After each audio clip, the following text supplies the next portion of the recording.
For those of you watching, I have Chris Dorr from Ohio Gun Owners on the line.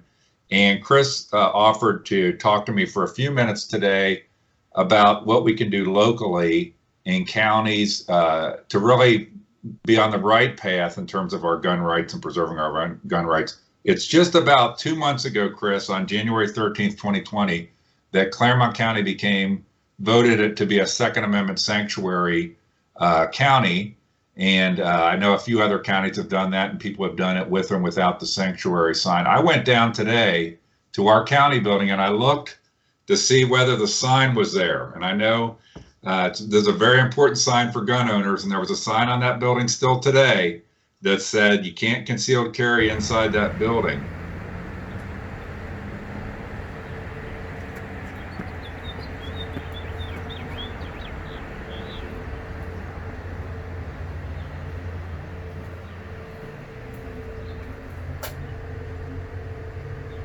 So I thought, maybe we could recount 2 months after our Second Amendment sanctuary here, your thoughts and what do you think we should be doing here locally to preserve our gun rights as best as possible?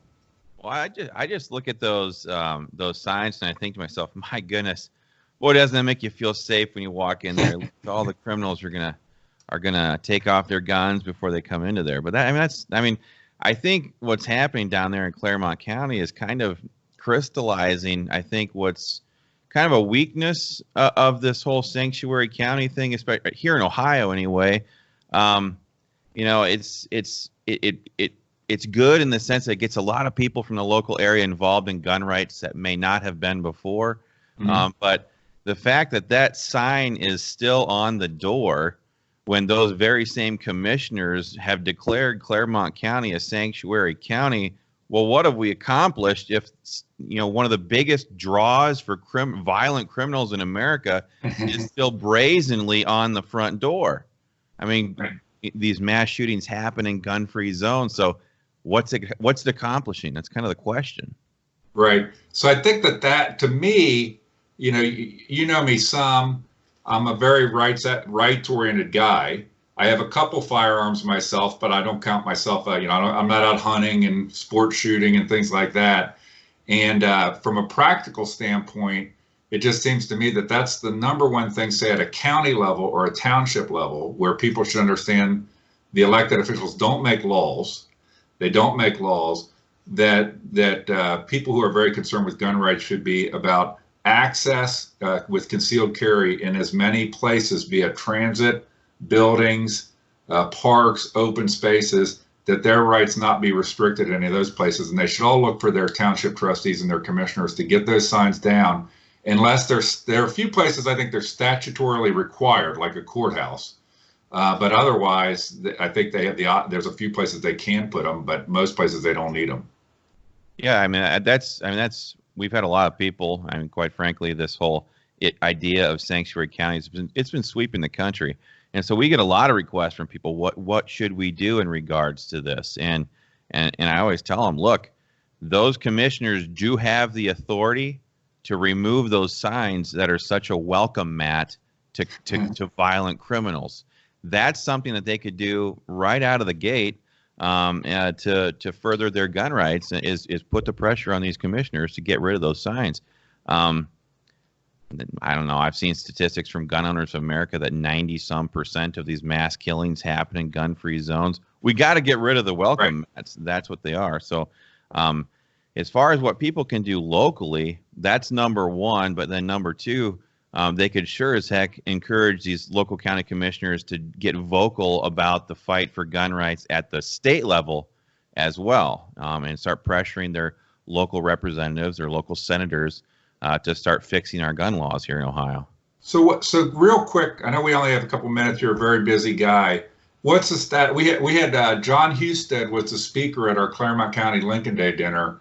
He didn't really talk a lot about red flag laws and his views on them, but I know that's a hot issue. What's going on legislatively in a minute or so, Chris? And is there anything that citizens can be doing to help you make sure we don't get bad gun laws coming out of Columbus? Yeah, absolutely. The red flag law, which is Senate Bill 221 that Governor DeWine and Lieutenant Governor Husted have brought forward with Senator Matt Dolan's help, That's got red flags in it. They're calling it pink slip expansions. It's basically red flags on steroids. But then the second bad thing in that bill that we were really focusing on is that it's got a de facto gun registration scheme in it. They're calling it a seller's protection certificate. But any kind of background check that gets run through the NCIC database, that stuff gets logged. And there's a reason why people like Dianne Feinstein and Nancy Pelosi and stuff are pushing these expansion bills that increase the size of the NCIC database. It's because at the end of the day, or at some point down the road, that's the database they're going to use for gun confiscation. So when Governor Houston, not Governor Houston yet, let's hope not. Let's not jump the gun. But when Governor DeWine and Houston are calling for this de facto seller's protection certificate that basically bullies private citizens into running private transactions through that database, that's just laying the foundations for gun control. So we are asking everybody to get involved by going to OGOupdates.com just to get involved. We put out emails, we put out Facebook messages all the time with easy one-click action links for people to get put into touch with their lawmakers.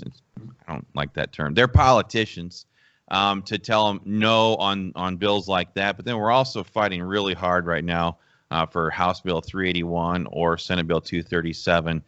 These are the stand your ground bills in the House and the Senate, and House Bill 178, which is constitutional carry. We're pushing hard right now, especially in 2020, in advance of Trump, the Trump presidential elections. There's not a better time for Republicans to take bold stances on gun rights than right now.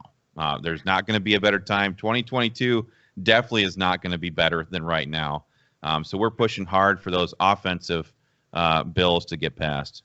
Last thing, Chris, and I really appreciate the time. You know, we're in a political season. I see people all touting their different endorsements by different gun groups. This. And there's nothing wrong with that, in my view, and I want to get your views. Nothing wrong with that. It's just I just feel like whether it's a pro-life issue, the gun issue, we need to be careful that we don't allow politicians to use endorsements as an appearance of they're really doing something for issues when in fact they aren't. We need to see politicians actually doing stuff on these issues. And I would think you guys are a believer in that. I think some of the other gun groups maybe aren't as big of a believer in that, but they throw out endorsements like crazy. Yeah, we don't endorse, we expose politicians. That's kind of that's what I like. Our motto here at Ohio Gun Owners. But I mean, just look at the endorsements of the Buckeye Firearms Association, for example. They've endorsed John Kasich, Mike Haney, Stephanie Coonsey, John Eklund, Mike DeWine, John Houston, all the Republicans that are attacking our gun rights right now. So what is an endorsement worth if that's what the end result becomes? These people have, these professional politicians have long since learned to use outside organizations as political cover. And sadly, in these organizations, all too often, they are far more willing to trade access to the powerful politicians for the rights of their members. You know, so we don't do that. We don't subscribe to that model whatsoever. And be careful when people trot out lists of endorsements, because it's usually a sign that they're trying to compensate for something. Right. Well, I appreciate the time. I hope you can make it down here this July sometime, and I would like to meet you and buy you a corn dog at the Clermont County Fair, and we'll both make sure that there's no restriction signs posted at that fair from day one. That sounds like a good plan. We'll see you then. All right. Thanks, Chris. All right. Take care.